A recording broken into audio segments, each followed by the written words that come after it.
आज हम पढ़ेंगे एक नया टॉपिक, भारतीय परिषद अधिनियम। भारतीय परिषद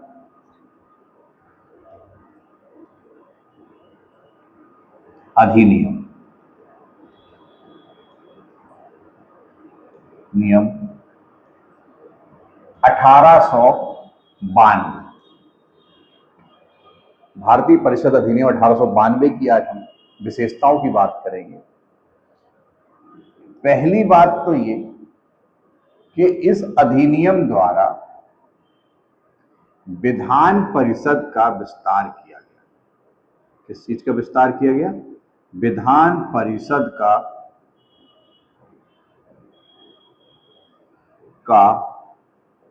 विस्तार किया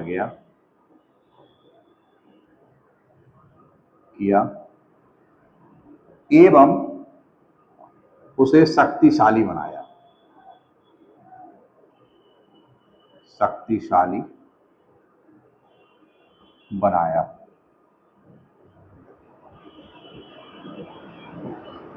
पहली विशेषता है कि भारत परिषद अधिनियम की कि विधान परिषद का विस्तार किया गया और इसे शक्तिशाली बनाया गया। एक प्रकार से ये उसका, इस अधिनियम का उद्देश्य भी था।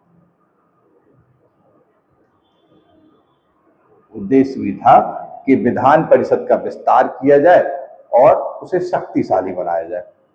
दूसरी विशेषता की बात करें अगर हम, तो केंद्रीय व प्रांतीय विधान परिषद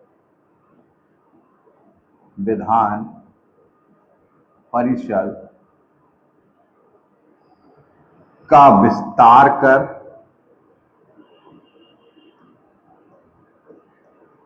कर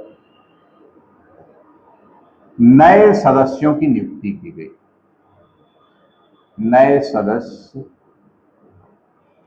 नियुक्त किए गए। नए सदस्यों की नियुक्ति की गई। केंद्रीय और प्रांतीय विधान परिषद में नए सदस्यों की नियुक्ति की गई और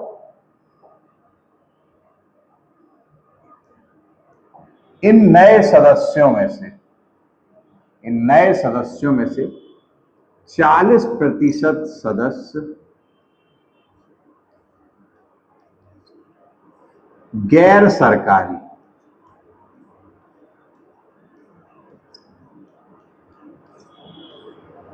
होने थे।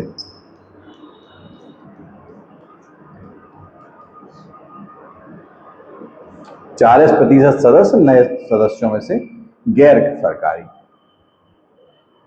अगर हम तीसरी विशेषता की बात करें तो इस अधिनियम द्वारा अप्रत्यक्ष निर्वाचन प्रणाली को स्वीकार किया गया। यानी कि इस अधिनियम द्वारा अप्रत्यक्ष निर्वाचन को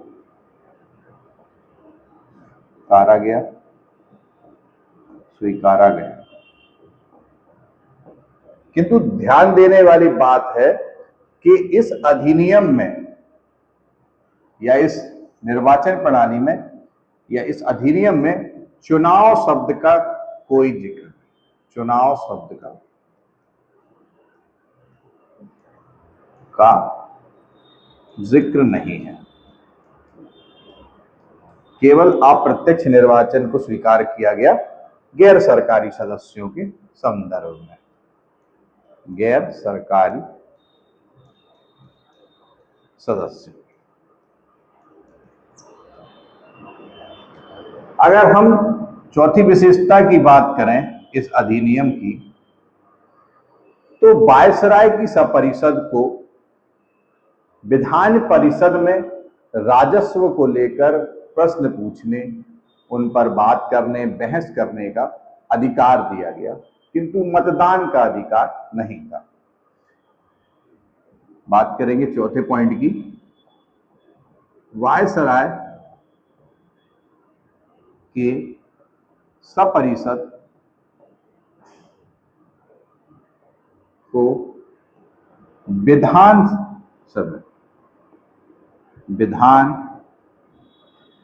परिषद में राजस्व से संबंधित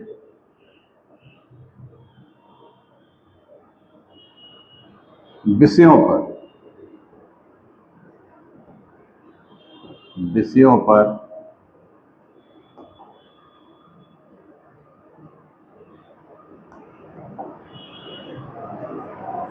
प्रश्न पूछने,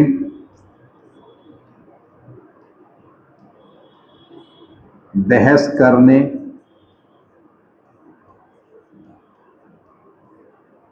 का अधिकार मिला।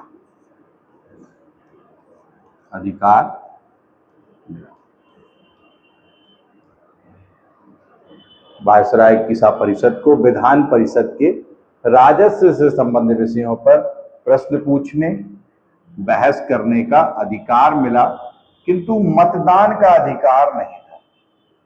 मत का अधिकार नहीं था। इस तरह इस अधिनियम की ये चारों विशेष महत्वपूर्ण पॉइंट थे। पहला था विधान परिषद का विस्तार किया गया और यह शक्तिशाली बनाया गया, इसका उद्देश्य था। दूसरी चीज, केंद्रीय और प्रांतीय विधान परिषद का विस्तार किया गया, नए सदस्यों की नियुक्ति की गई और उन नए सदस्यों में से 40% सदस्य गैर सरकारी होने थे। तीसरी विशेषता की बात करें तो इस अधिनियम द्वारा अप्रत्यक्ष निर्वाचन प्रणाली को स्वीकार किया गया और यह अप्रत्यक्ष निर्वाचन प्रणाली में या इस अधिनियम में चुनाव शब्द का कोई जिक्र नहीं था। यह गैर सरकारी सदस्यों से संबंधित थी। साथ ही वायसराय की सपरिषद को विधान परिषद की में राजस्व से संबंधित विषयों पर प्रश्न पूछने का भी अधिकार मिल गया। इसी के साथ ये अधिनियम समाप्त होगा।